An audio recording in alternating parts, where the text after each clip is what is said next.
ஆத்துல விளையாடிட்டு இருந்தாங்க. அது ஆறு இல்லடா பட்டி, ஏரி.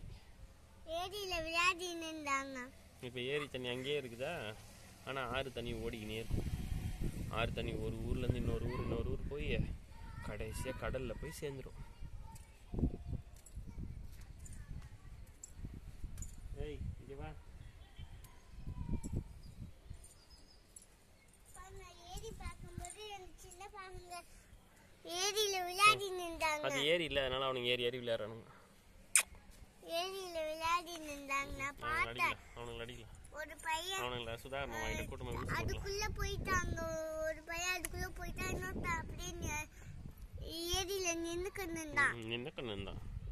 அவனை தண்ணிக்குள்ளே தள்ளி விடலாம். அப்புறம் தண்ணிக்குள்ள அவனை தள்ளி விடலாமா? சுதாகர் மாமா டாக்டருக்கு போய் அதுக்கு ஊசி போட்டல டாக்ஸில் போட்டான். ஐயோ கத்துவான். ஏ இந்த புடி வா.